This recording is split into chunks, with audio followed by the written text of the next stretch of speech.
Donc, bienvenue à toutes et à tous au Pavillon Bleu. Donc, nous recevons aujourd'hui nos 5e invités dans la rubrique Un architecte, une œuvre. En l'occurrence, ici aujourd'hui, on va recevoir 2 architectes. Donc, nous avons le grand plaisir d'accueillir Emna Boulaoui et Kérim Benamor, architecte et fondateur donc, de l'agence Atelier 13. Donc, Atelier 13 est une agence d'architecture créée en 2003 par vous deux, donc Kérim et Emna. Donc, vous êtes partenaires dans le travail, mais vous êtes aussi un couple dans la vie, ce qui est assez particulier. Mais vous admettez que ce qui fait votre force, c'est le travail en équipe, puisque vous collaborez avec de nombreux architectes, dont 2 qui sont venus aujourd'hui, et je pense qu'il y en a d'autres dans la salle. Vous collaborez avec des ingénieurs et des artistes aussi. Donc, Atelier 13 travaille sur divers projets, mais l'agence se spécialise dans l'habitat individuel. Vous avez d'ailleurs choisi pour nous présenter votre démarche aujourd'hui 3 projets. Donc, une villa, donc 3 projets de villas individuelles. Donc, une villa qui est déjà livrée en 2002 et 2 qui sont en cours de réalisation. Donc, on voit les maquettes donc, ici. Donc, je vais commencer par te présenter Emna. Honneur aux dames. Donc, Emna, on ne te présente plus ici à l'ENO, puisque tu es enseignante depuis plusieurs années. Mais on va peut-être dévoiler un aspect que beaucoup ne connaissent pas de toi. Donc, tu es diplômée de l'école d'architecture de Strasbourg. Tu as eu un DEA, tu as effectué un DEA Paris-Belleville avant donc de fonder Atelier 13 auprès de Kérim. Emna, tu avances que travailler sur l'habitat individuel te donne l'occasion d'aborder le projet depuis l'esquisse jusqu'au détail du mobilier. Et c'est ton souci du détail justement et ta connaissance des matières qui t'ont conduit à fonder EY Atelier auprès de Yosser Sahaba, le designer, pour créer du mobilier contemporain et des objets contemporains. Et EY a remporté le prix du meilleur objet à la Tunisia Design Week en 2019. Donc Kérim, vous êtes architecte diplômé de l'ITO, ancienne ENO pour les jeunes qui ne connaissent pas. Donc après 3 ans d'agence en France, tu fondes avec Emna Atelier 13. Alors, tu as démarré dans le métier en faisant beaucoup de chantiers, donc beaucoup de pilotage de chantier, ce qui te permet d'acquérir une grande maîtrise technique du projet, où, et je te cite, le travail du détail génère l'harmonie de l'ensemble. On considère que le détail génère l'harmonie de l'ensemble. Donc, Kérim, tu cultives plusieurs passions dans la photographie. D'ailleurs, la photo de l'affiche, cette belle photo de l'affiche, elle est signée Kérim. Et tu as aussi une autre passion qui est la voile. Donc peut-être que tu nous parleras tout à l'heure de l'impact de ces passions sur ta posture en tant qu'architecte. Donc pour revenir à l'agence, Atelier 13 opte pour une architecture contemporaine, sobre et élégante, où le projet est réfléchi en termes d'ambiance et d'expérience spatiale, en accord bien sûr avec le contexte. Et c'est ce que nous aurons l'occasion de découvrir, notamment à travers la villa qui existe et que l'équipe du Pavillon Bleu a eu la chance de pouvoir visiter en étant accompagnée par nous. Et à cette occasion, un petit film documentaire d'environ 7 minutes a été réalisé et donc on a choisi de le projeter en exclusivité ici aujourd'hui au Pavillon Bleu avant la conférence de Kérim et Emna. Donc c'est un peu une petite surprise qu'on réserve pour les présents ici aujourd'hui. Et le Pavillon Bleu dans cette rubrique tente aujourd'hui un nouveau format. Un format qui va peut-être nous permettre de s'immerger dans votre univers.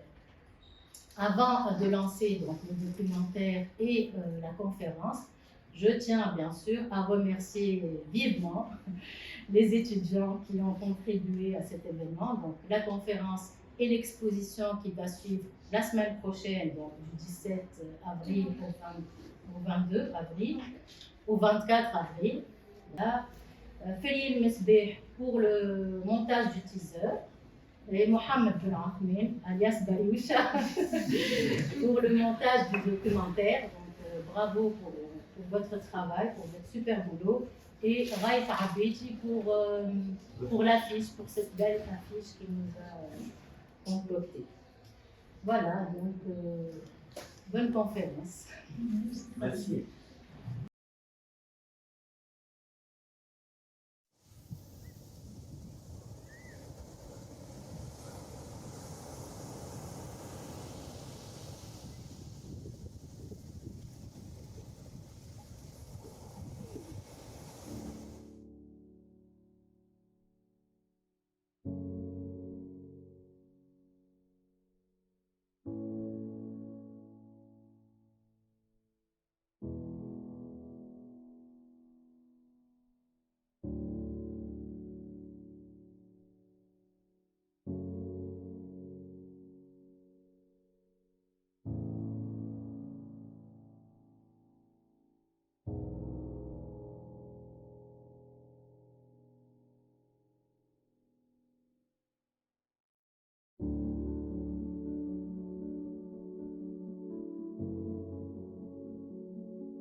Cette maison est intéressante de par la contrainte urbaine du terrain qui est en longueur avec une petite façade vue mer.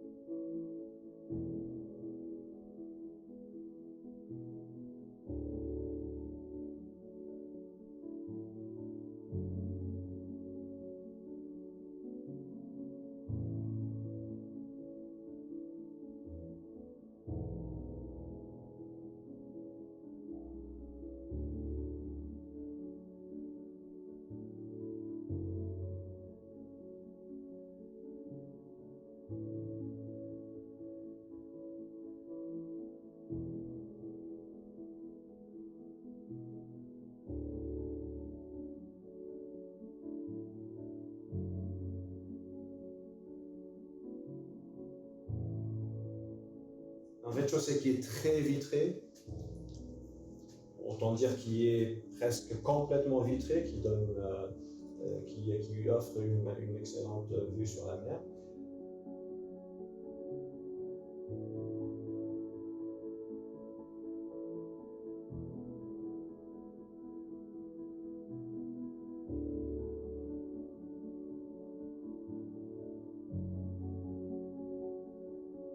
Cette maison qui est livrée maintenant, et comme il faut bien avoir des préférés dans la vie, c'était une bonne expérience. Il n'y a pas que la satisfaction du dessin. Il y a aussi évidemment le contact humain, le déroulement du chantier.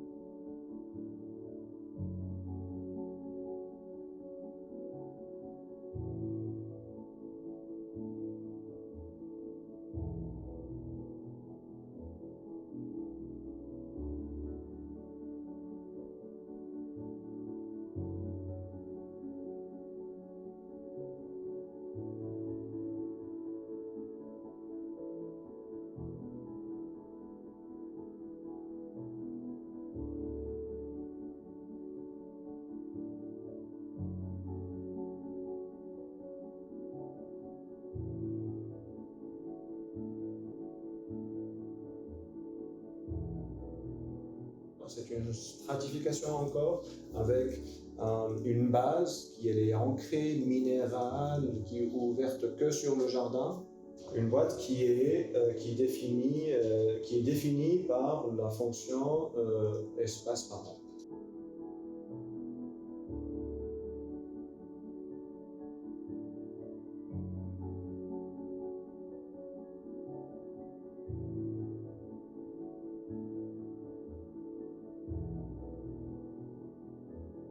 Et cette boîte-là s'affranchit complètement de la trame du rez-de-chaussée, la trame sur laquelle elle est posée, puisque cette boîte-là est orientée vers Zambra, vers l'île de Zambra. Et donc là, finalement, cette composition, cette liberté de composition est à la fois justifiée par un but, hein, une mire, une focale, mais aussi ça donne cette richesse volumétrique.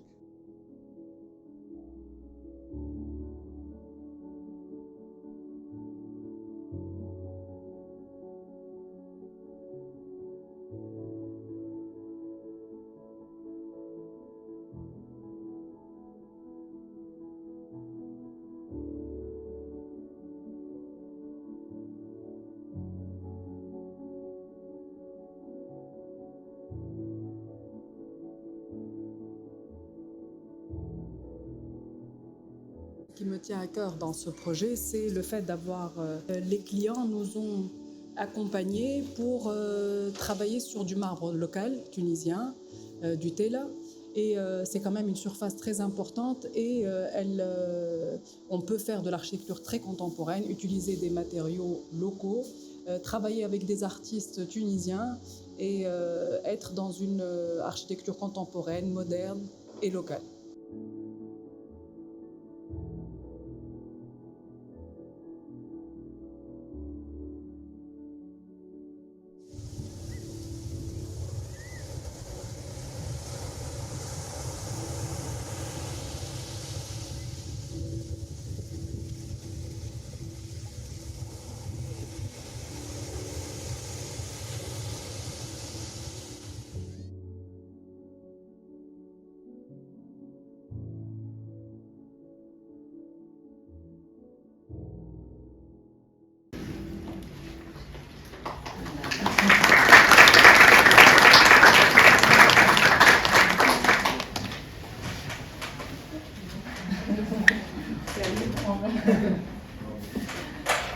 Donc ça a été expérimental, un premier essai pour nous. On s'est dit, bon, on ne va pas dire grand chose après ça. Justement, il reste les deux autres maisons. Merci l'équipe d'avoir fait ça et merci de l'invitation à l'école. C'est bizarre parce que je suis toujours de l'autre côté, donc là c'est moi qui suis devant les étudiants, c'est une posture qui n'est pas habituelle, on va dire. C'est effectivement plus facile de se présenter individuellement, comme Alia vient de le faire, et c'est plus difficile de se présenter en tant que personne et en tant que couple aussi, donc c'est un peu particulier. On travaille ensemble, on a même construit une maison ensemble, notre maison, ce qui est deux architectes n'est pas évident. Et nous avons écrit un texte ensemble. Je me demande même si ce n'était pas un moment crucial de notre vie de couple. L'agence Atelier 13 est une entité, mais en réalité, c'est beaucoup plus qu'une entité, c'est un groupe, c'est un travail d'équipe, et ça réunit plusieurs individus. Il y a évidemment le nous, Karim et moi, deux personnes indépendantes, de parcours, de sensibilité. L'un pense que l'architecture est un acte solitaire de création, l'autre est beaucoup plus dans la discussion et dans le partage. Mais en réalité, dans la vie réelle, on oscille entre ces deux moments de grande solitude et de partage et de discussion. C'est surtout un travail d'équipe, au-delà des personnes. Une équipe, c'est Atelier 13, donc nous et les gens avec qui on travaille, et nous et les gens qui nous ont quittés à un moment donné, avec qui on a partagé beaucoup de choses. Voilà, c'est avec beaucoup de sensibilité que je les regarde les deux, parce que ça a été un très bon moment de partage.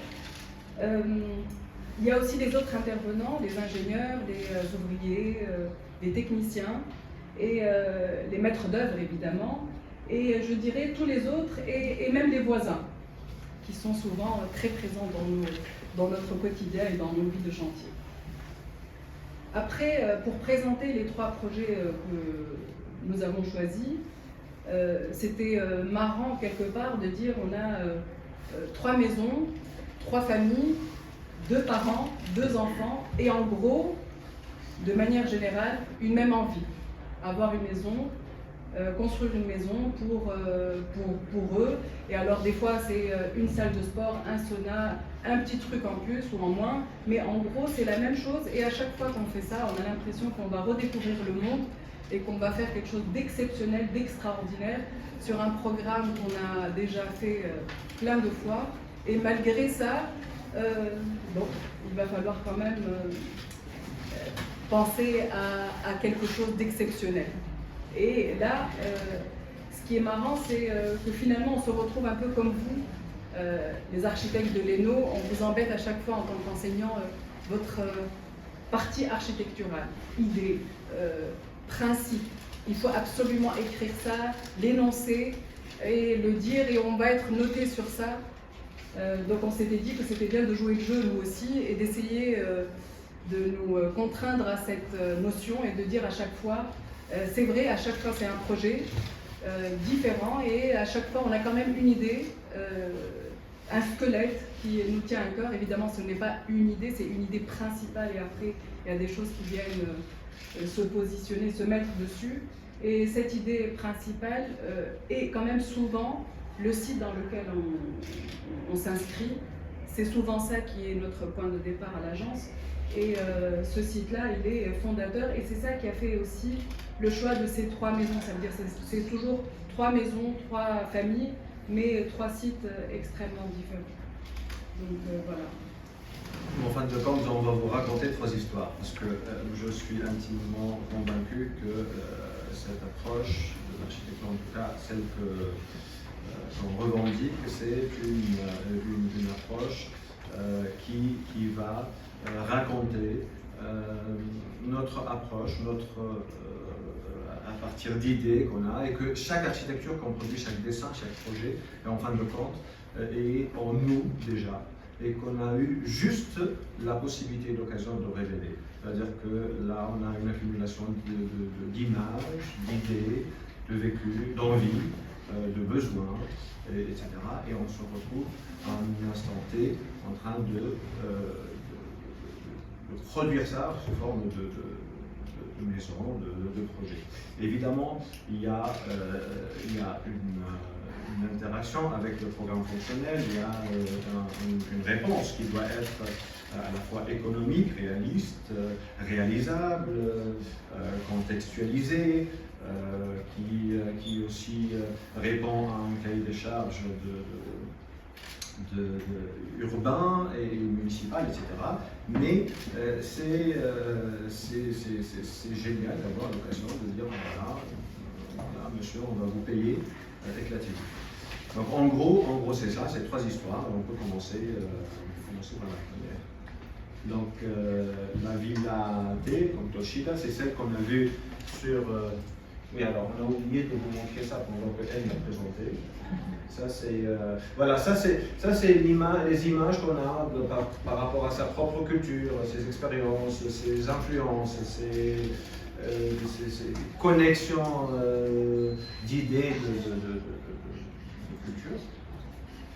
Ça, elle m'a parlé tout à l'heure de ça. Ça commence comme ça, par une envie formulée, un besoin formulé par la première réunion avec des clients sur un bout de papier, un cahier. Voilà, on a envie de ça. Très souvent, ça évolue, parce que là aussi, c'est étonnant comme l'implication dans ce projet-là, d'habiter, est très variable d'un client à un autre, d'un couple à un autre, d'une personne à une autre. Et là aussi, ça peut changer. Ça change très souvent. Alors, Villa Toshida, il y a l'implantation qui devrait arriver, le temps de charger. Donc, si ça n'arrive pas, on va passer au slide suivant. Voilà. Donc, le slide d'avant, c'était pour la situer. Donc, c'est sur la corniche, pas loin de la, vous l'avez vu, pas loin de Port de Clermont. C'est assez dense.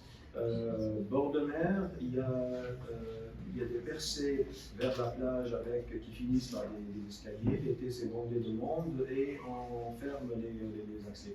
Il y a plusieurs, comme on le voit à droite, c'est un beau projet d'ailleurs, il y a plusieurs maisons, anciennes maisons qui ont été complètement rasées et reprises. Et là, donc, nous, on s'installe jusque là, au pied du Zéphyr qui est en façon hors d'échelle. Donc la maison, du coup, est ouverte complètement vers la mer. Les clients n'avaient pas, ou presque pas, besoin, évidemment, de nous dire qu'il faut s'ouvrir un maximum vers la mer, il faut rentabiliser il faut exploiter ce potentiel. Et en fin de compte, cette maison-là suit absolument le tracé de la route que vous avez vu, l'ancien plan, l'ancienne implantation suivait la route. Donc on arrive sur un niveau intermédiaire et ça continue évidemment vers la plage.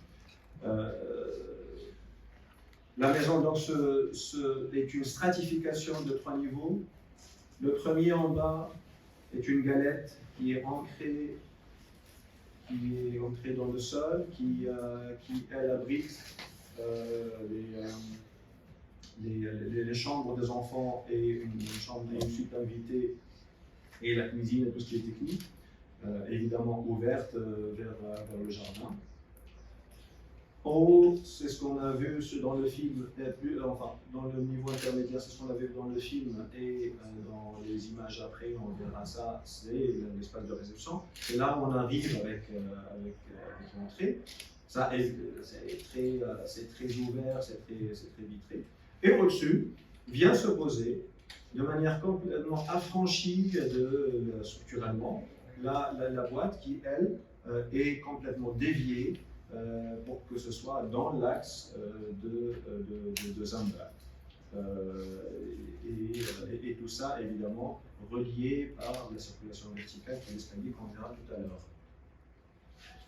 Il y a une photo du chantier qui est à côté. On voit très bien donc, la superposition, la stratification du projet.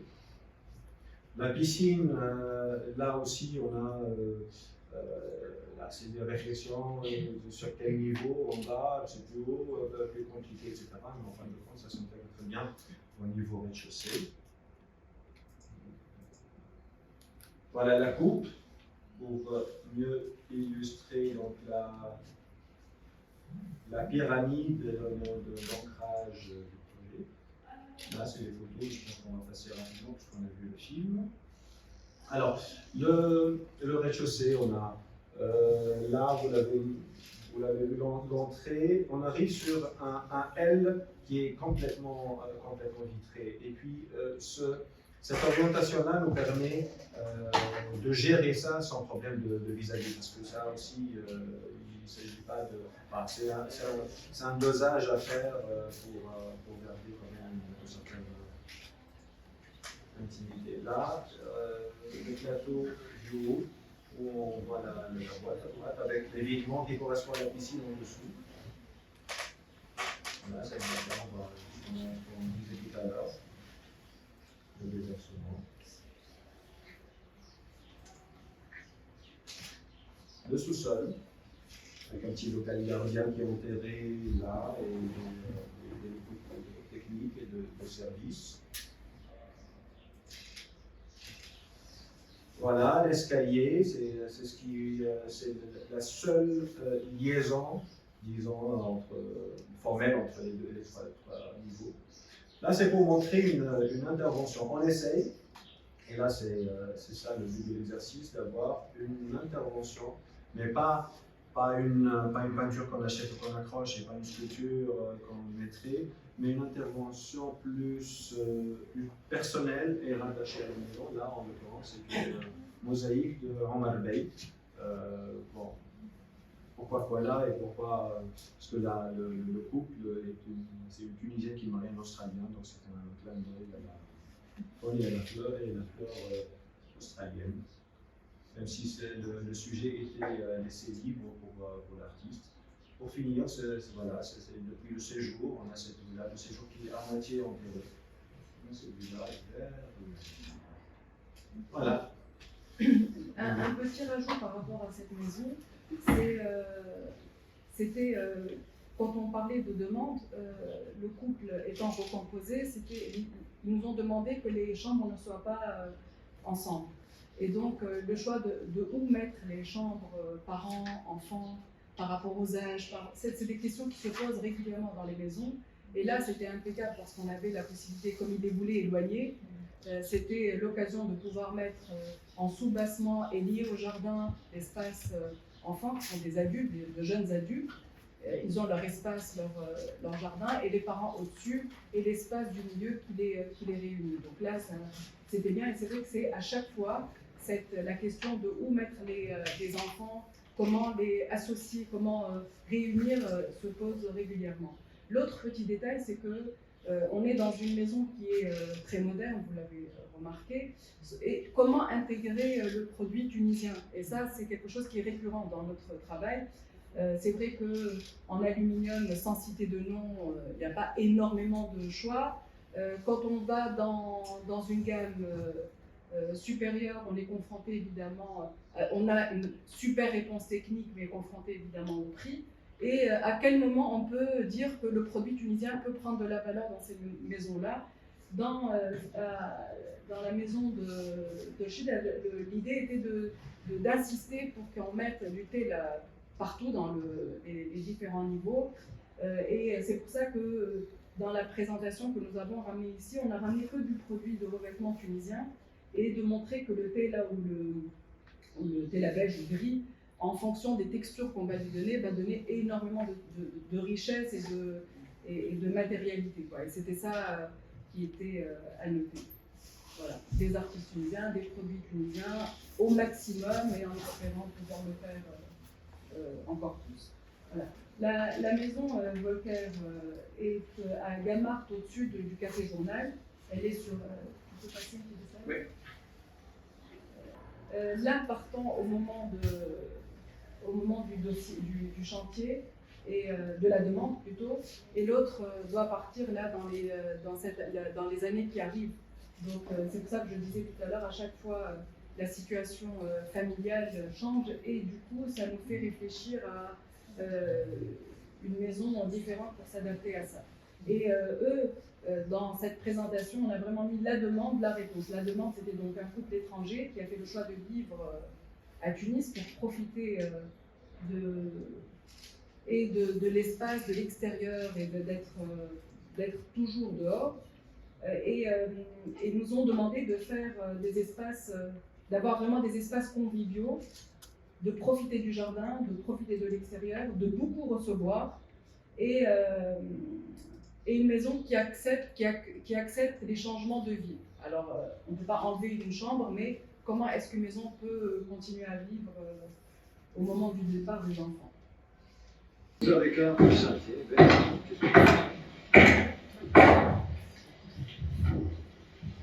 On a le vrai niveau sur l'heure du chantier. Voilà. Donc on a une super vue, on est en pente, on est vraiment dans un lotissement de maisons plutôt grande maison, et on a cette vue magnifique. Donc quand on est arrivé là, ce qui était le parti architectural dans ce cas, c'est vraiment composer avec la pente, la topographie de l'espace, et essayer de profiter au maximum de cette vue panoramique. Donc pour arriver à la maison, on va emprunter la rampe, et là en l'occurrence on a la maquette, donc c'est super. On a et la maquette, je vais la mettre légèrement de côté pour qu'on voit. Donc on a une rampe qui est à l'arrière, qu'on voit là-bas, et cette rampe se détache du sol et du terrain naturel, et on arrive au travers de cette rampe, on va arriver dans cette petite boîte qui est entre deux volumes, et cette boîte, c'est la faille qui va un peu nous cadrer la vue sur Tunis, et on va se retrouver entre deux boîtes, les deux boîtes blanches qui sont là. Donc à gauche, la boîte des parents qui est là, à ce niveau-là, donc la boîte des parents, et à gauche et à droite, on a les deux niveaux des chambres des enfants, un appartement en bas et un appartement en haut. Tout en bas, de sous-bassement ancré au sol et avec un revêtement qui accentue cet ancrage, on a la partie,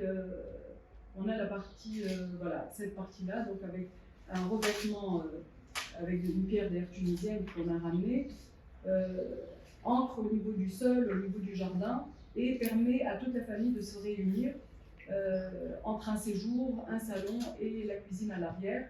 Et c'est cette plateforme qu'on voit ici, c'est la seule plateforme qui est là, qui a été terrassée, qui a été voulue plate pour accueillir l'extension extérieure de la maison. Chaque volume blanc, celui des parents a une extension à l'extérieur par une terrasse qui est couverte, qui est protégée par une peau qui sont ces persiennes en bois qui peuvent s'ouvrir et se fermer en fonction du temps, de l'envie, de l'intimité, etc. Chez les enfants, tout en haut, on a un balcon et l'étage du rez-de-chaussée, on a un balcon qui se trouve là, une terrasse qui surplombe un peu le jardin. Voilà. Donc, à chaque fois, ces deux boîtes s'expriment indépendamment et la famille n'a pas besoin d'utiliser tout l'espace de la maison quand les enfants ne sont pas là. Quand ils ont des amis, ils peuvent prendre une partie de cet espace-là qui est complètement indépendant. Donc, c'était un peu la manière avec laquelle on avait réfléchi sur le projet. Qu'est-ce que je pourrais dire d'autre sur ça? Il y a l'utilisation des pieux justement sur ce site-là, c'est la colline de Gamart, et c'est même la partie, comme c'est la crête, donc c'est la partie la plus instable parce qu'elle est argileuse, et on a un oued qui passe juste à côté, donc la collaboration avec l'ingénieur très tôt, suite à une campagne géotechnique, a montré qu'il faut absolument utiliser des pieux, et qui dit pieux, premièrement, il y a un surcoût, donc il faut optimiser, il faut rationaliser au maximum, donc il faut finalement une géométrie très pure, rationnelle en tout cas. Plus on a un de crochement, de jeu de forme, etc., plus on multiplie les points d'ancrage. Et donc en fin de compte, ces boîtes dont parlait Emna, en fin de compte, le projet c'est 2 boîtes. Et là, si on traite chaque partie toute seule, c'est très simple et du coup c'est très rationnel. C'est très 6 pieux, 8 ou 10 pieux, et c'est le même entraxe, etc., la même profondeur, la même manière de faire. Donc ça nous permet d'avoir des économies énormes. Mais en fin de compte, la particularité, ce qui fait que c'est intéressant, je pense, c'est ce jeu entre les deux boîtes, cette différence de hauteur entre les deux boîtes, et c'est d'arriver encadré dans cette faille-là que forment les deux boîtes. Ça, c'est par rapport à la structure. L'autre, il faut rappeler que cette façade-là est ouest, parce que la vue intéressante est ouverte vers l'ouest. Très souvent, on est aussi amené à arbitrer entre un bon sens d'orientation versus une bonne vue ou autre. Donc, et là, on le fait, on s'ouvre, mais quand même en mettant en œuvre un dispositif de protection contre le soleil. Alors, les choses qui sont un peu les surprises du projet, c'est que on s'est dit, faut quand même faire utiliser du béton. C'est génial d'utiliser du béton. On va avoir un sous-bassement en béton, on va avoir les 2 petites boîtes blanches. Du béton brut de décoffrage. Du béton brut de décoffrage. Et donc on l'a mis dans la maquette, on l'avait représenté dans le... Et là vient la réalité du chantier. Les clients ne veulent pas de béton gris, donc il fallait que ça soit un béton clair. On ne peut pas avoir de béton clair, c'est pas grave, on va faire un béton un peu moins clair. Finalement, on ne peut pas ramener du béton en continu pour avoir la même qualité et la même couleur de béton quand ce n'est pas le béton qu'on utilise habituellement.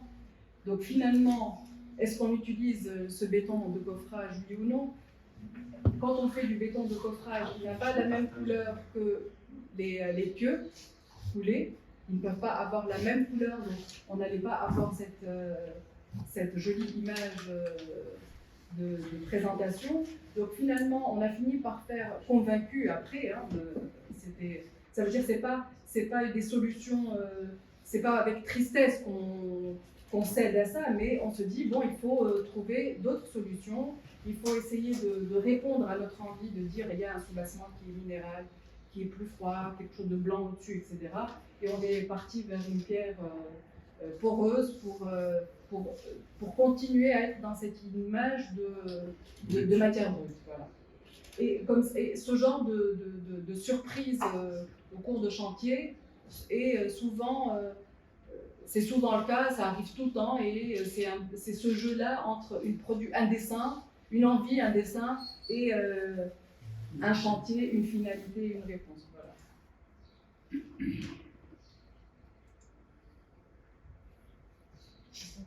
Trébucher sur de belles surprises. Souvent. Oui. C'est pour ça que je dis c'est pas avec tristesse, des fois c'est même mieux, pourquoi pas. Voilà. Là, Voilà, c'est les dernières photos du chantier. Alors, là on est sur un tissu urbain dense.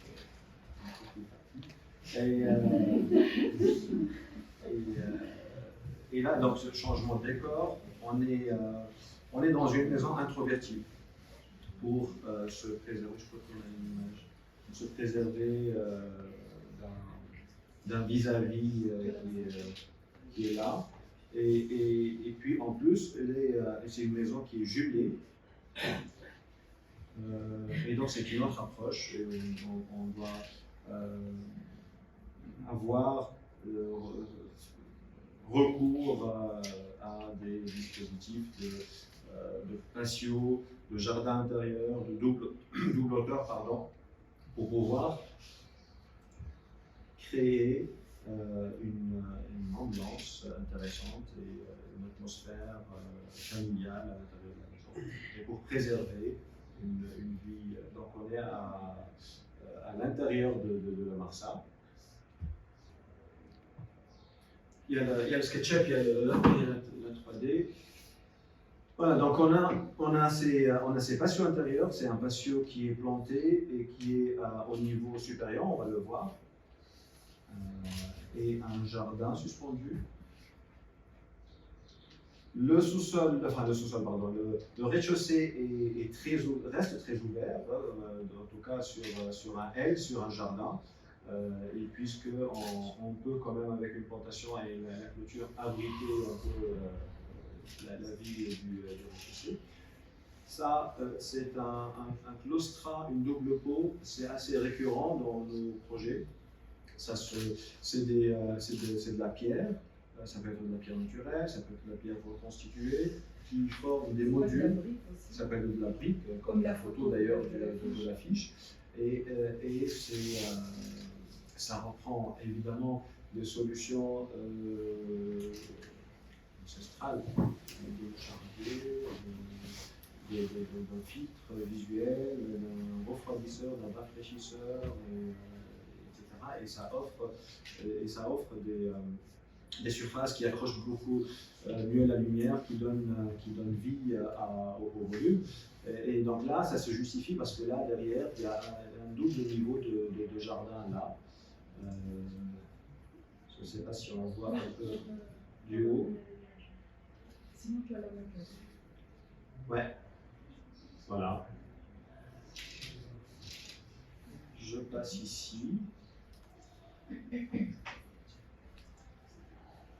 Et comme s'amuser pour s'amuser, là, pour cette maison-là, c'est l'expérimentation de l'escalier. Je vais vous raconter l'histoire de cet escalier-là. Donc on a dessiné un escalier colimaçon et on s'est proposé de le faire avec, maintenant qu'on a la technologie de découpe numérique, c'est de le monter comme si on imprimait à l'échelle 1, comme si on imprimait avec une imprimante 3D. C'est-à-dire qu'on vient là monter couche par couche, voilà, qui correspondent à des couches réelles de contreplaqué ou de fer. Et là, le gris-gris correspond à une échelle, je crois, de 20e ou quelque chose comme ça. Donc c'est une, voilà, c'est une très belle maquette. Merci. Et ça, bon, c'est expérimental. On est en train d'hésiter entre le béton classique et ça, on va voir. Donc, on est encore tiraillé là. C'est vraiment le moment. Oui, mais bon, on est sur la pointe C'est ce qui rend l'exercice très intéressant parce que sinon ça devient un peu classique. Et donc là, je pense qu'on le voit sur les plans plutôt. Voilà, le rez-de-chaussée comporte une cuisine qui est complètement ouverte, qui continue avec un espace pour manger, pour dîner, pour être entre les amis. Et là, il y en a une cuisine quand même de service qui est ouverte sur un mancher et un petit local technique. Et on peut même imaginer une connexion pour une sortie. Une connexion extérieure avec le sous-sol parce que alors ce site-là est étonnamment imbué d'eau. C'est extraordinaire. À partir de 1 mètre, on a de l'eau. C'est inattendu de l'eau parce que le propriétaire a fait des analyses. Et là aussi, même si on a un peu d'expérience, on n'a pas le réflexe à chaque fois de faire une compagnie de technique avant. Là, en l'occurrence, on aurait gagné du temps en le faisant avant. Là, on voit l'escalier. Une vue SketchUp rapide de l'intérieur. Alors, il y a 2 niveaux du coup qui se superposent. Tout le quartier a ce gabarit-là de R+2, voire même, quelques exceptions près, R+3 partiel. Donc là, on a le niveau des enfants, parents. Le R+1 par an, avec un espace bureau et la chambre avec la salle de bain. Et ça, c'est le vide, ce qui donne sur la table à manger, l'espace cuisine. Et les chambres, les chambres des enfants, avec la chambre des enfants, avec donc, chacune sa salle de bain et sa salle d'eau. Et on a ce jardin-là planté à l'étage et qui continue avec ce niveau-là pour se permettre quand même une très grande ouverture pour la salle de bain qui est filtrée, dans la lumière est filtrée par cette double peau. Et avec un espace de travail pour les deux filles. On voit une coupe, le principe de la double coupe qui abrite derrière le vide. Là, c'est un vide sur une cour anglaise en bas pour éclairer le sous-sol. Voilà. La petite chose ici peut-être à rajouter, c'est que dans ce cas-là, on est vraiment dans une maison, 2 parents, 2 enfants en bas âge. Donc c'était marrant parce que c'était est-ce qu'on peut être à des étages différents, s'ils sont en bas, est-ce qu'on peut être en haut. N'oubliez pas qu'une maison, ça dure, c'est une année et demie, 2 années. Quand ils ont 4, dans 2 ans, ils ont 6 et 3 ans après, ils ont 10 et ils ne veulent plus vous voir. Donc c'est la maison est en perpétuelle évolution. Et ce qui était intéressant, c'est que chaque étage ait sa propre connexion extérieure. Les parents ont un patio, les enfants ont le jardin, le patio, les parents ont la vue sur le jardin, mais ils ont surtout le salon. Et cette maison a été vraiment réfléchie comme une boîte pleine, et que dans cette boîte pleine, on allait creuser. On creuse dans la paroi, on creuse dans la paroi, ça nous fait des fenêtres profondes dans lesquelles on peut s'installer, lire, etc. C'est le cas du bureau. On creuse pour avoir des balcons, mais on creuse aussi en hauteur pour ramener la lumière là. Mais ça donne aussi de creuser dans la boîte, ça permettait aussi de gagner de la hauteur à l'intérieur de la maison. Ça a été vraiment partir d'un cube blanc et de venir à chaque fois, en gros, enlever des parties. Voilà.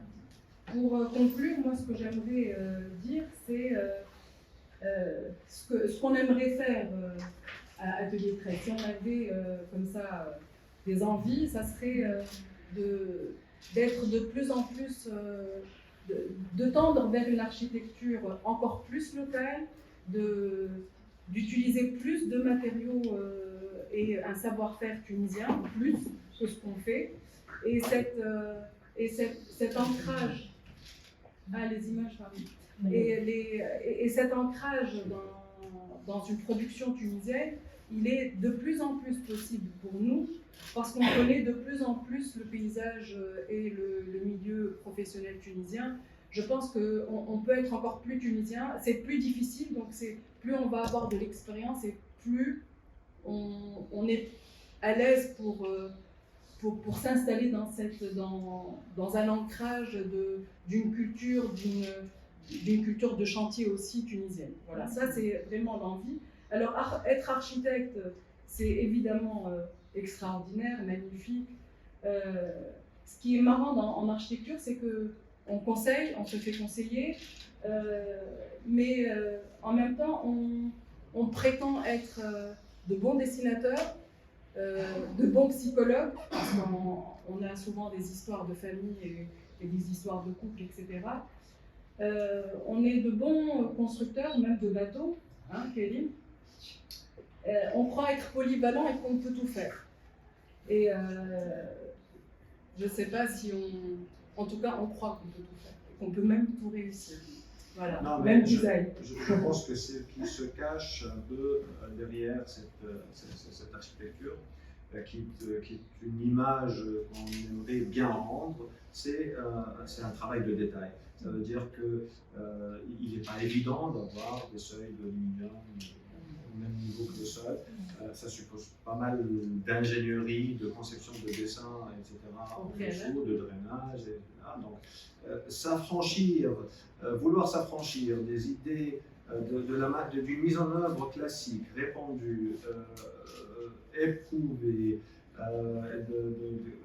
c'est sortir de cette zone de confort, c'est très difficile. Et on doit à chaque fois, quand on le demande, on doit travailler ça. Et donc je pense que le mérite est là en fin de compte. Il est juste dans ce dessin-là, cette conception-là, qui est juste là pour rendre une image qu'on a montré sur le bout, etc. Donc c'est le plus difficile dans cette production, c'est ça en fait. Il est malheureusement technique parce que malheureusement technique. Il est que technique. Il est que il y a la bonne idée, mais le génie, c'est de pouvoir se permettre cette idée-là, de la rendre en tout cas réalisable. Voilà, donc je pense que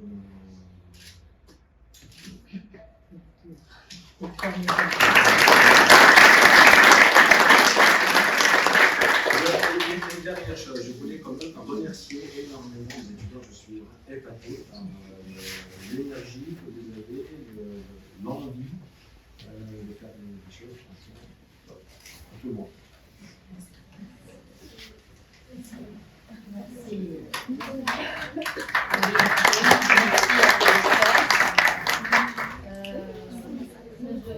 L'exercice de la maison, la dernière maison, ça ne vous rappelle rien?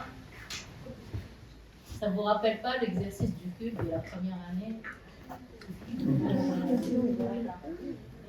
L'exercice du cube, tout le monde est passé par l'exercice du cube normalement, mais en tout cas, c'est un super exemple pour illustrer l'exercice du cube. Bon, j'imagine qu'il y a des questions. Voilà, on a tout dit. Ce que je voulais rajouter par rapport à ce que disait Kélim, c'est vrai, finalement, c'est facile de dessiner. Ce qui est plus difficile, c'est de réaliser le dessin. Et je pense que le fait de maîtriser beaucoup le chantier fait que même quand tu dessines, en fait, tu as déjà en tête l'exécution. Tu te dis comment ça va se réaliser. Déjà, depuis l'esquisse, le projet est déjà réfléchi, l'exécution est déjà réfléchie dès la phase esquisse, dès le dessin. Et ça, c'est très important. Souvent, malheureusement, on voit que même des architectes, ils prennent une belle image et ils dessinent et ils se disent, voilà, bon, ça va se réaliser. Et après, ça donne des catastrophes au niveau de la réalisation. Donc, quand on maîtrise le détail et le chantier, on évite des erreurs, on va dire, dans la réalisation. تحبوا تحكوا لنا أكثر عن الماتيريال Question. À propos de la première villa, est-ce que j'ai vu l'inclinaison du dernier étage, je voulais savoir pourquoi cette inclinaison. Alors, Oui, on j'ai en a peut-être pas parlé. clair, mais cette inclinaison, comme on dit, et là, se justifie par l'axe de Zambra. On est là, on a un plateau, et on s'est mis de manière à ce qu'on ait Zambra quand on se réveille le matin. Le rez-de-chaussée était sur la mer et on voit très très bien Robotalwe qui est sur la gauche. Et en haut, on est monté. Et c'était facile de rester dans cette même structure et d'avoir cette vue pleine mer finalement. Et comme c'est ouvert aussi sur le côté, on avait tout le côté sur Gamal, sur la colline de Gamal. Et c'était amusant quelque part de dire changeant de direction. Et qu'est-ce qu'on regarde, qu'est-ce qu'on peut prendre comme focale, et c'était la ville des hommes. Je ne sais pas si vous êtes au courant des augmentations énormes des prix des matériaux de construction qui sont dues, apparemment, tout est dû à la guerre d'Ukraine, mais je pense que c'est une conjoncture mondiale de l'augmentation des prix de l'énergie, du transport, etc. Et donc, d'où cette envie, depuis quelques années, de travailler avec des matériaux locaux. Si on met à part tout ce qui est technique, qui demande, qui n'est pas forcément, qu'on va trouver forcément en Tunisie, les matériaux de construction tunisiens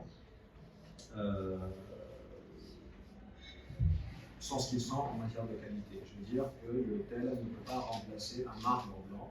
D'ailleurs, la pierre de Tella, ce n'est pas un marbre dans le sens scientifique du terme, parce qu'il faut un certain taux de quartz dans une pierre pour qu'elle soit qualifiée de marbre. Donc, le Kerzel aussi, mais en fin de compte, ces pierres-là, qui sont très poreuses, très salissantes, parce qu'elles absorbent des tâches, qui s'usent très rapidement, etc., ont fait leur preuve, et on a des demeures de la Médina du XIVe siècle qui sont encore là, et qui sont bien, qui sont encore là. Donc ce Tella-là qui est on ne peut plus banal, il y a une manière de le sublimer, c'est de le travailler ou en très grand format. On peut se dire c'est un matériau au bon marché, donc on peut se permettre le luxe de poser des dalles de 1,20 m par 1,20 m qui vont coûter 3 fois le prix d'un dallage classique parce qu'il y a beaucoup de choses pour le mandrier, mais on a quand même un effet qui est très beau. On peut travailler sur les textures, et c'est là où c'est intéressant parce que le Tella est une pierre friable. Demandez à une pierre de Tella d'être polie, lustrée, elle va l'être pendant un mois et après ça devient terne parce que ce n'est pas une surface qui tient le lustrage. Et donc l'adoucir, c'est très intéressant. L'adoucir, je vous invite à toucher ça. On va avoir une matière plus vivante, plus humaine et beaucoup plus agréable. Évidemment, là aussi, ça complique encore la porosité, mais il y a plein de possibilités pour boucher, pour éviter ce problème-là. Donc, j'ai essayé comme j'ai pu pour former le guide, je n'étais pas là au téléphone, mais je vous conseille vivement d'aller vers les matériaux tunisiens. La céramique, évidemment, je ne sais pas si vous savez, on exporte énormément de céramique faite main, céramique tunisienne. Il y a un vrai savoir-faire aussi pour la terre cuite tunisienne, il y a ça. On essaie de le faire au maximum et c'est bon. Des fois, il y a de la résistance de la part des clients. Ça veut dire que des fois, nous, on a envie et les clients veulent du marbre blanc. J'allais dire heureusement. Le prix étant, l'augmentation des prix des derniers temps mettent en valeur le produit tunisien.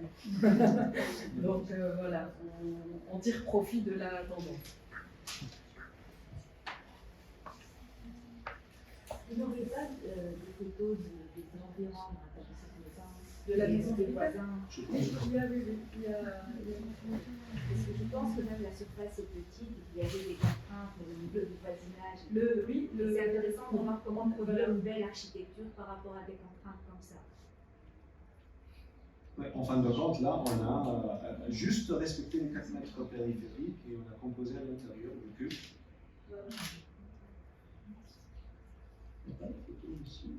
Avec la surface du terrain. Alors le terrain, Le terrain moi ce que j'ai doit mis faire c'est 380. alors les surfaces de cette maison-là, elle fait 300 mètres carrés, les 3 niveaux font 300 mètres carrés. 90, 90 et Ah, j'ai pas la 100 photo. et quelques en bas. Il y avait une photo Il y avait une photo, ouais. avec la... Non, non, Il y a une photo avec un environnement assez dense. Et, il y a les 4 mètres et 4 mètres d'un côté, collés de l'autre.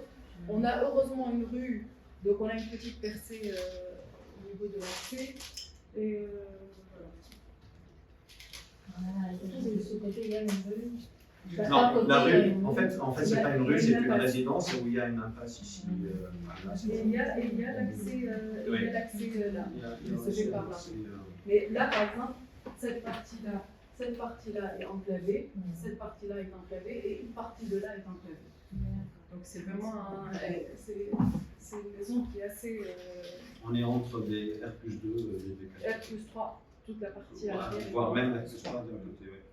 Et beaucoup de fenêtres. Parce que c'est que c'est beaucoup de une promotion immobilière, donc tu as vraiment toutes les fenêtres de l'étage qui se suivent. Il n'y a pas de repos, il n'y a pas de jardin entre. Donc, Et vous avez recours à la maquette dans chaque projet ou à la maquette dans... Alors, nous, on travaille beaucoup habituellement, on travaille beaucoup avec SketchUp dès le début. On a eu un passage fulgurant de Hay qui nous a fait des maquettes et ça tombait très très bien. Et ce qui était intéressant, c'était que on a pu réfléchir à... Ça veut dire que ça permet de réfléchir, mais le SketchUp aide beaucoup. C'est pas souvent... C'est aussi pour que les clients comprennent le projet, mais c'est un énorme moyen pour nous de réflexion. De valider ou pas. Voilà, en cours de travail. Et on parlait tout à l'heure de la maîtrise du chantier, des étapes de chantier, de comprendre la structure pour pouvoir évoluer et avoir une réponse la plus correcte possible. Mais c'est aussi au niveau du dessin intérieur, c'est pas les épaisseurs de murs et les problèmes de poteaux-poutres, de climatisation, de hauteur de réservation de hauteur de climatisation, etc. Mais c'est aussi comment utiliser une salle de bain. Moi, c'est quelque chose que je garde depuis moi étudiante. Avec les Allemands, quand on disait une chambre fait combien, ce n'était jamais, on n'avait pas le droit de dire que c'était 3,5 par 3,5 ou à la 4 par 4 ou à la 4,5. C'est votre lit fait combien, l'espace de circulation fait combien, est-ce que vous avez une commode à côté ou pas. Et c'est ce cumul d'objets qui permet de donner la dimension. Et dans les maisons, alors dans ces programmes de maison on a l'impression que c'est très facile parce que c'est que des choses qu'on connaît, mais c'est aussi très compliqué parce qu'on fait des choses avec des envies et des personnes qui sont en face de nous, qui sont toujours là en train de copier dans leur tête des images. Voilà, nous en train de vouloir aussi penser des choses que nous voulons aussi. Le danger de Pinterest. Il y a le danger de Pinterest, de la belle-mère, de la belle-sœur, de la tante, de la copine, de la cousine, il y a tout ça.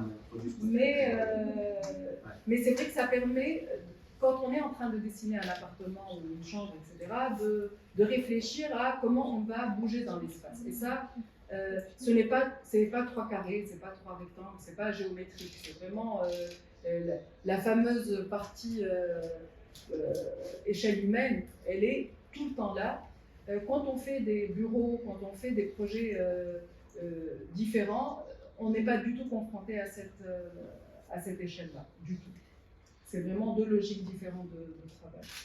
pour revenir à la remarque de Diaz, les SketchUp est même très utile à l'entreprise.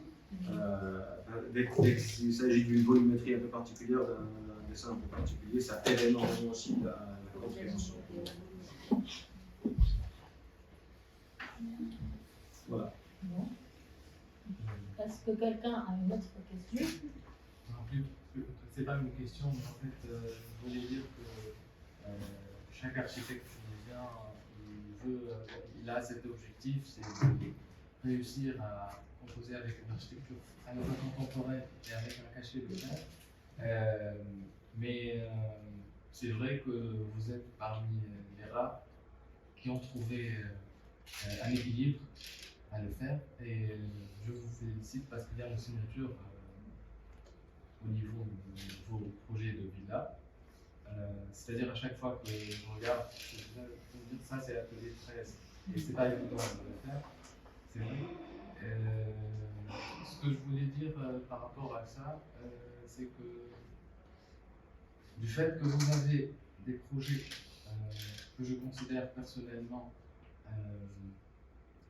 qui peuvent concurrencer les projets à l'international, j'aimerais bien que vous partagez les projets dans les plateformes comme HTI, parce que ça va être bien de l'architecture tunisienne, parce qu'il y a d'autres choses, mais c'est pas évident que ça représente notre architecture locale, comme vous l'avez dit.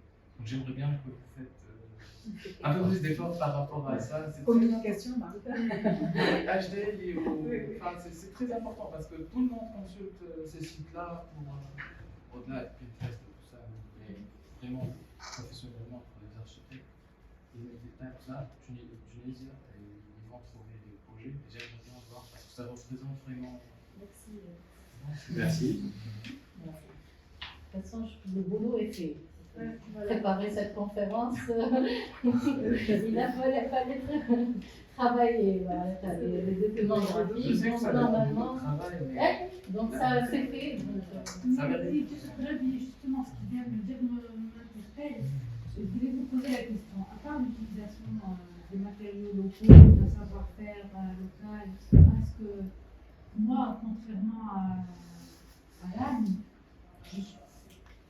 je ne vois pas, et vous n'en avez pas parlé, une recherche, en fait, d'une identité. C'est-à-dire, est-ce que vraiment vous avez, est-ce que votre travail est sous-tendu par une recherche au niveau de la forme, de l'enveloppement, de quelque chose qui renverrait à la fois à l'architecture contemporaine qui, on le sait très bien, ne vient pas de la Tunisie, et justement ce cachet tunisien qui s'exprimerait autrement que par le recours aux matériaux locaux et au savoir-faire tunisien. Là, en l'occurrence, la double pose, cette surface qui est ajourée, je m'en suis rendu compte d'ailleurs en faisant cet exercice, c'est assez récurrent dans nos projets, et ça fait 15 ans.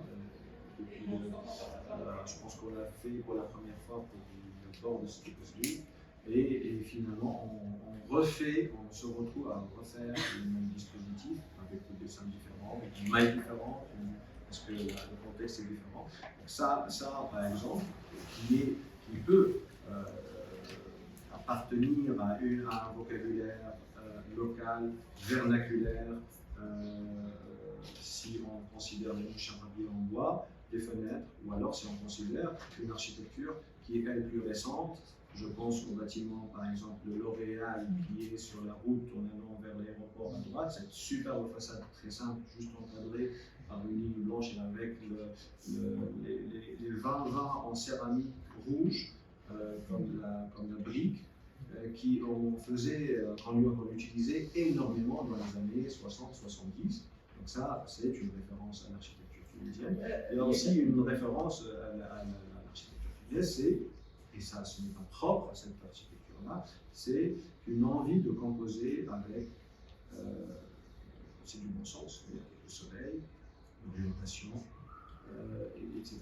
Et même si on a l'impression de rendre des maisons très ouvertes, etc., c'est très souvent en faisant attention un vis-à-vis, donc en gérant des fermetures, ou alors en gérant l'ensoleillement par exemple, en utilisant un vitrage très spécifique, ou alors une occupation en tissu, en poil, ou même en bois, en persienne, etc.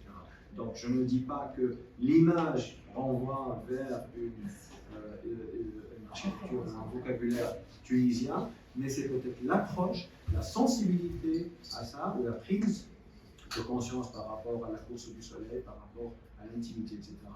Et elle nous renvoie vers un souci et une considération de l'architecture tunisienne. Je rajouterais quelque chose. Si je devais dire ça veut dire être dans une région Oui, c'est plus. beaucoup j'allais plus que dire tunisien. méditerranéenne. Pour moi, c'est vraiment ce qui est très très très important pour nous, c'est comment profiter du soleil, se protéger du soleil. Ça, c'est méditerranéen, et c'est aussi de l'autre côté de l'Atlantique. On retrouve les persiennes, les pergolas. Ça, c'est le soleil. Il y a aussi vouloir vivre à l'intérieur dans des patios, dans des espaces qui gardent l'intimité, mais en même temps on est dehors, on est dedans, etc. Ça, c'est régional, ce n'est pas tunisien. Alors, les spécificités tunisiennes, on peut les regarder de l'intérieur quand on est en train de faire les maisons. Le manche, la deuxième cuisine, les parents pas à côté, pas je veux pas voir, je veux voir. Il y a des choses qui sont quand même, quand on commence à les faire, la première fois on se dit ah c'est une particularité de cette famille-là.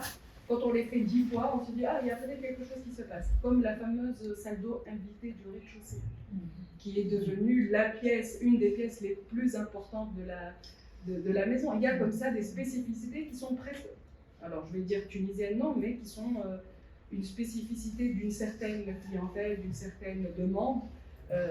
Je ne travaille pas à l'étranger pour savoir s'ils ont les mêmes contraintes, mais en tout cas, il y a une spécificité régionale, ça c'est, on l'assume, on la veut, et on aimerait être dedans. Là, pour ce projet, en l'occurrence, le fait de faire appel au patio intérieur, au jardin intérieur, là aussi, on est en train de reprendre la c'est pas tunisien, là, c'est oui, non, mais je plus, parle d'une architecture vernaculaire, contextualisée, méditerranéenne. Comme c'est la chicane. Je sais Oui, pas oui, si voilà. c'est. Si c'est inscrit, Souvent, oui, c'est- dans les 3 projets d'ailleurs, Oui, on la retrouve. toujours, ça veut dire on rentre imaginer. jamais directement comme ça. Mais c'est plus que la chicane, quand on le fait, c'est beaucoup plus, oui, sûrement, mais c'est l'idée qu'il y a toujours un parcours. C'est intéressant d'avoir à chaque fois des séquences, de découvrir ou le projet, ou le jardin, ou d'avoir une promenade. Voilà. Ça, c'est vraiment quelque chose. Et même quand on est très serré, on essaie quand même de trouver, ça peut être 1, 2 comme les chicanes, ou alors des choses beaucoup plus longues et plus. Pour ouvrir, puisqu'on en est là, pour ouvrir une petite parenthèse par rapport à tout ce qui est bioclimatique, écologique, etc. On en avait parlé la dernière fois. Je pense qu'il y a, on peut dire, il y a beaucoup d'hypocrisie dans le label écologique, en tout cas pour le bâtiment, c'est certainement pour la voiture électrique, pour tout le reste. Et donc, cette surisolation qu'on hérite de la littérature européenne parce qu'ils ont un contexte particulier, un delta-T particulier, un climat particulier, cette envie de surisoler. Premièrement, on le fait avec des mousses projetées en polyuréthane qu'on importe avec un impact carbone juste pas possible, avec des produits chimiques, ou alors de la laine de roche, kiff. Pire encore, parce que la capacité d'un conteneur en laine de roche qui pèse rien en volume, ça fait vraiment, il faut savoir que 75% du prix de la laine de roche, c'est le coût de transport. Donc ça, c'est pour moi des aberrations. Pas le fait d'isoler, mais le fait d'utiliser, de vouloir coûte que coûte avoir ce label-là, cette certification-là d'un mur, alors qu'on aura utilisé quelque chose d'aberrant écologiquement. Il faut trouver le temps, pouvoir le faire, retrouver une isolation avec des algues qui ont passé un séjour dans notre mer, comme ça ils ne pourrissent pas comme on le faisait à Tacna.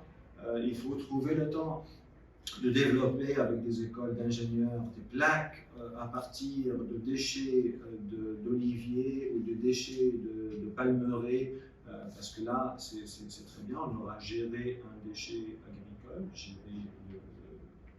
le volume du déchet, mais aussi donner de la plus-value, avoir un produit qui est profitable au bâtiment. Il y a plusieurs pistes, mais faites attention, vouloir à tout prix coller à des labels qui sont très souvent soutenus par Saint-Gobain, qui elle a la filiale qui fait la filiale, qui a la filiale qui fait recoul d'isolation et qui a le super vitrage, etc.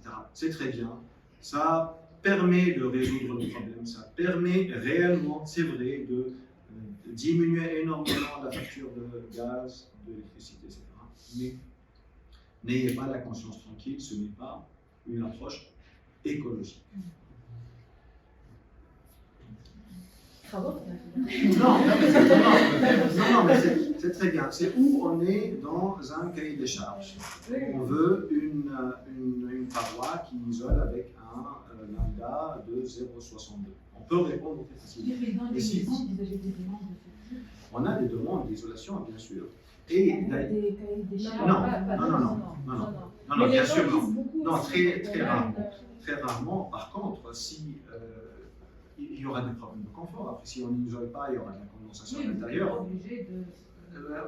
Aujourd'hui, si on veut isoler, on a le polystyrène, c'est pas très glorieux, un dérivé pétrole, la mousse expansée et la laine de roche. On peut évidemment faire des vides, mais personne ne sait plus faire une double cloison avec un vide. Parce que dépasser 2 cm, le vide, et on va avoir une convection thermique à l'intérieur qui va prendre des calories à la cloison extérieure vers la cloison intérieure et l'inverse. Un vide, c'est comme dans un thermos, c'est excellent, mais il faut que ça soit peu. Il ne faut pas que l'air circule. Mais là, avec le nombre de boutisses, hein, c'est les briques qui sont faites perpendiculairement à l'alignement des briques d'un mur. Elles sont là pour la cohésion du mur, avec les agrafes, etc. Il y a tellement de ponts thermiques qu'on ne sait plus faire de double cloison isolante que par le vide. Donc, et tout ça, le liège c'est très bien, on n'en trouve plus. Voilà, je dis pas que c'est. Je dis qu'il y a des pistes de recherche là-dessus et on peut Justement, je voulais vous poser la question sur cette maison. Vous avez dit que c'était orienté ouest. Vous avez mis du bois, du claustrat en haut, mais en bas.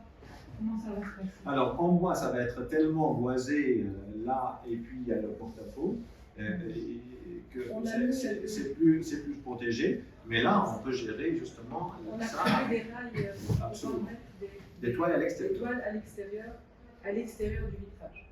À l'extérieur du vitrage pour éviter évidemment l'effet de serre, parce qu'une fois à l'intérieur, ça protège des UV, etc. Mais l'effet de serre est déjà là.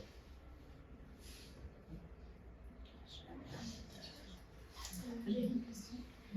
Je veux savoir comment, chez nous en Tunisie, on peut construire des bâtiments écologiques. Quelles sont les techniques qu'on peut utiliser, les matériaux, les techniques qu'on veut concevoir une architecture écologique chez nous en Tunisie? Alors c'est très simple. Dans ma conférence, Il y a deux manières de le faire. Ou par mimétisme, ramener des gens qui ont construit des maisons il y a 200 ans, etc. Retrouver les mêmes matériaux, retrouver la même mise en œuvre, etc. Et soyez sûr que ça, c'est écologique.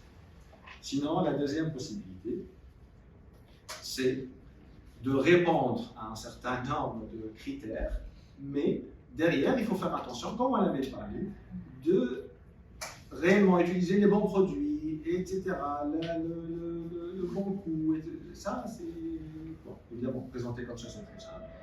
Mais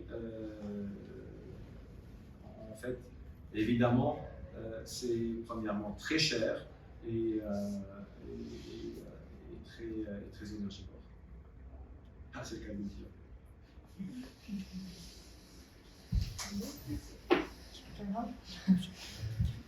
Moi j'ai une question par rapport aux finitions d'hôtel. Normalement, c'est selon la définition, c'est pour des revêtements pour eux.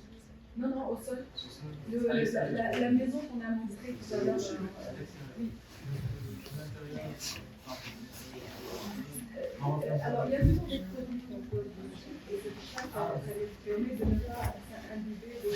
C'est pas une. Non, c'est pas des résines, c'est des produits Ça peut être une cire, ça peut être une résine. importés. Walhamdulillah. C'est. Le bois aussi est important. Bien sûr que le bois. Le bois aussi est apporté. Il y a On trop de a- choix de faire. Bien sûr, bien sûr. Le bois aussi est apporté. Non, non, c'est pour ça que je Même si- disais bien à la fin que notre idée était de tendre vers. Et tendre vers, ça veut dire que avoir cette envie à chaque fois de dire comment je peux ne pas faire ça. Quand on ne peut pas, on ne peut pas. On est quand même obligé de répondre à une demande. On peut aussi faire des petites fenêtres, dire voilà, il y a le secteur en aluminium, là, en PVC qui va. Mais c'est un va-et-vient.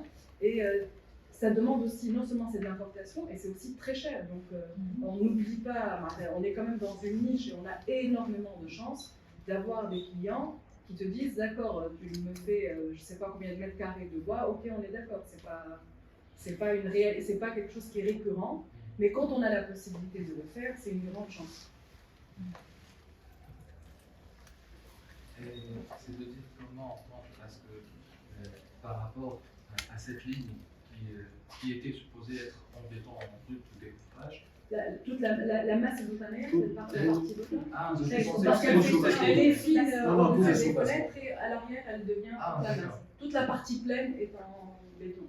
Moi, avant votre réponse, j'avais pensé, je me suis dit, bon, ils vont faire recours à une peinture effet béton qui donne Alors, le même vraiment. Nous, on essaye dans l'agence, on essaye de ne jamais faire l'impression bleue, ni en peinture, ni en grès. Si on utilise le grès, c'est pour son Côté uniforme, son côté uniforme, mais pas parce que ça va ressembler au marbre ou au bois. On essaye vraiment tout le temps de ne pas utiliser des effets. Parce que, comme vous avez dit, c'est Bien clair. Je me suis dit, Ouais, bon, ça, on c'est cette l'a pierre-là fait. qu'on a utilisée. Peut-être On est en train de. une matière brute. Tester. Ouais. On a déjà utilisé, mais que. Elle va rester blanche, mais enfin, blanche. Oui, Et alors une bière comme ça, à elle l'extérieur, vit, ça va griser. Voilà. En deux ans, ça va griser. Elle va moisir. Et ça, on le dit tout le temps aux clients. Ça veut dire que là, par exemple, on se fait. Quand on nous demande est-ce qu'on fait du béton ciré, qu'est-ce que vous pensez du béton ciré, etc. On dit c'est génial, c'est super. Tu as cette uniformité, mais ça va fissurer, ça va, quand on va avoir quelque chose de dessus, ça va. Donc il y a des gens qui vont accepter ça et on a des personnes qui l'acceptent, qui veulent que la maison soit aussi propre le premier jour que 10 ans après. Donc il ne faut surtout pas utiliser le béton, il ne faut pas utiliser ça. Le thé là, on leur dit alors comme ça va changer quand même de couleur. Donc voilà, Non, non, mais moi, j'ai vu quand j'ai écouté ce que vous avez dit et quand j'ai vu l'échantillon, j'ai trouvé que c'était pas justement suffisamment gris, suffisamment. non, oui, oui. non, ça vieillit bien, Ça bien, bien. vieillit. Donc en fait, le vieillissement, il va dans le sens de ce que vous voulez faire. Absolument. Donc, elle a pas patienter, ça va ressembler. Voilà. Mais ce que je voulais dire, c'est Ça va bien dire. qu'on dit toujours aux clients que les produits qu'on met ne sont pas des produits qui sont figés dans le temps. Qu'il y a des choses qui vont bouger. Est-ce qu'on l'accepte ou pas? Ça, c'est très important de le dire parce que ce n'est pas un produit qu'on va donner et on ne va pas se débarrasser finalement du produit. On a envie que les gens se sentent bien et qu'ils se retrouvent dans ce qu'on est en train de faire quelques années après. Ça, c'est important. Moi, oui, des choses qui Les jamours. J'ai une question. On va voir que les maisons présentées appartiennent à une certaine clientèle assez aisée. Oui. Est-ce que vous acceptez des Si eux nous acceptent, nous on accepte. Est-ce que vous avez eu des expériences comme ça où il n'y avait pas vraiment de Bien moyens et bien que sans sûr. des Oui. contraintes Alors, pour faire de dans la belle architecture? Dans cette maison-là, la chose la plus coûteuse, c'est le vitrage qui vient en bas. On aurait pu Oui, mettre moins de vitrage et j'ai mettre bien un peu ce plus que de vous m'avez matière. Tu vois, c'est la taille des maisons aussi qui fait que les maisons coûtent cher. On fait une maison sur 1500 mètres carrés, on ne fait pas la même maison que quand on est sur 400 mètres carrés. Donc, c'est proportionnel, mais finalement, on va pas, on va utiliser des produits qui vont être, ça veut dire, on parlait des persiennes importées, du bois importé, ça va coûter beaucoup plus cher. On va enlever ça et on va utiliser autre chose. Mais on ne va pas avoir obligatoirement une manière de réfléchir différente parce que c'est un petit budget ou un grand budget. Ça m'inquiète à une question que je voulais poser, mais je ne sais pas si d'abord pas dans le cadre de cette présentation, mais c'est par rapport à l'agence. Chaque agence a un business plan de travail. Et du coup, ouais. Non, c'est de se dire le résidentiel, le défi là. On le sait tous, les architectes disent à un certain moment, non, je veux passer à autre chose, peut-être la promotion immobilière ou l'hôtellerie, c'est par rapport à la rentabilité. Mais pas que la rentabilité, pas que le volet économique, mais est-ce que C'est beaucoup vous plus avez parlé facile. de la psychologie des fois. Oui, C'est pas évident de traiter avec des clients pour des projets de villa. Des fois, c'est très fatigant. c'est toujours très. Ouais. Même les clients les plus sympas qu'on aime et qu'on continue à fréquenter après le projet, on ne peut pas dire que ça soit quelque chose qui. C'est pas facile, le mot n'est pas facile. C'est déjà, tous les métiers ne sont pas faciles, je pense. Après, il y a comment se détacher d'une relation humaine avec les gens. C'est comme quand tu enseignes et que tu es en face à des étudiants avec qui tu es pendant une année. Le relationnel humain est très important et très difficile, comme dans tous les métiers. Par contre, est-ce que le résidentiel est le projet le plus facile, le programme le plus facile pour une agence? Je ne le pense pas du tout. Mais quelque part, on est tombé dedans dans la marmite quand on était petit, et on aime le faire. C'est-à-dire que c'est pas forcément un choix. Hein. Voilà, On n'a pas dit à la porte, atelier 13, cabinet d'architecture, on fait des maisons. Là, c'est venu tout seul, presse, etc. Voilà. Parce que, C'est voilà, pour ça que je disais, on est tombé dedans et après. Ceci dit, on a eu des expériences de promotion immobilière ou de Les concours, etc. Et finalement, on trouve beaucoup plus de plaisir à avoir un vis-à-vis humain, à parler d'un besoin, à monter ça, ce projet-là, que construire un projet où le maître mot c'est la rentabilité, je parle de la promotion immobilière, où on ne connaît pas. Moi, si c'est un bon projet, on peut quand même se.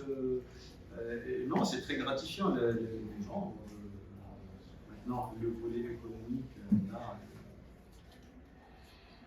Qu'est-ce que tu La vas promotion dire immobilière des balles. La promotion immobilière. Par rapport à la socialisation. Non, c'est pas le volet économique, je veux dire la rentabilité, c'est pas ça ce qui m'intéresse. Hassilo, Mais vraiment, c'est heureusement pas qu'on choix. fait du pilotage à côté, parce que ça nous permet, oui, le pilotage, faire des choses qui font rentrer de l'argent dans l'agence, nous permet de choisir les projets sur lesquels on travaille. Honnêtement. J'exagère en disant ça, parce qu'on fait quand même des projets qu'on doit faire. Mais vivre uniquement du résidentiel, il faudrait qu'on soit beaucoup mieux rémunéré pour pouvoir faire que ça. Si tu veux, à l'agence, produire 1 mètre carré de villa comme ça nous coûte 4 fois plus que de la promotion immobilière. Voilà, Les que des honoraires bureaux, n'ont pas cette- voilà, que des. Pour les honoraires, ce n'est pas cette proportion-là, loin de ça. C'est-à-dire que bon, ce n'est pas l'exercice le plus rentable pour l'agence, mais heureusement qu'on fait ça aussi pour l'amour du métier d'exercice. C'est pour ça que j'ai parlé, je dois adapter le fonctionnement de l'agence par rapport à ce choix. Ouais, c'est vrai, c'est vrai. Mais on a vraiment beaucoup de plaisir à faire. C'est bien, c'est ça. C'est le plus important. C'est vrai. Ça rejoint un peu sa question, mais quel serait votre projet de rêve, entre guillemets, je n'ai pas eu d'autres mots, mais est-ce qu'il y a un programme ou un projet que vous rêvez de faire un jour en tant qu'architecte ou en tant qu'autre chose? En tant qu'architecte, Architecte naval ou voilà, justement, je voulais aborder la question de naval.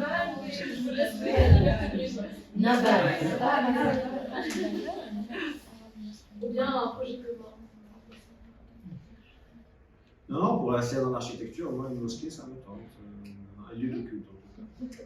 Un d'exercice par la deuxième année. Comme l'article programme. Alors, c'est marrant, quand tu posais la question, je me suis dit sur quoi j'aimerais travailler maintenant.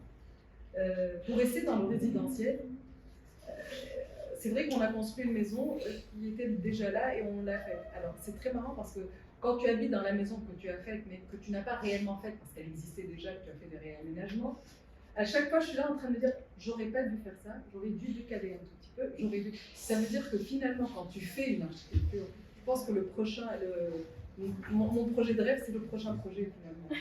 Ça serait de pouvoir évoluer un peu et de pouvoir. C'est le mettre en question. Ah oui. Ah, et à la fois, vous le remettre en question à la dernière minute. Non, mais il y a plein de projets où. C'est jamais fini. Oui, non, enfin, on ne ferait pas la même chose exactement pour chaque projet. Et comme aussi, on ne s'émerveille pas. Enfin, on s'émerveille des choses qu'on n'a pas pensées, ou en tout cas pas consciemment. Une percée visuelle, une manière des clients de s'approprier l'espace, ou plein de bonnes surprises à laquelle on n'a pas pensé.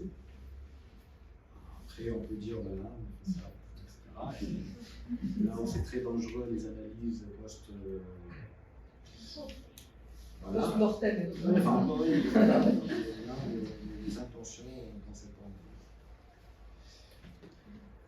Mais je pense qu'on a fait le tour. Merci.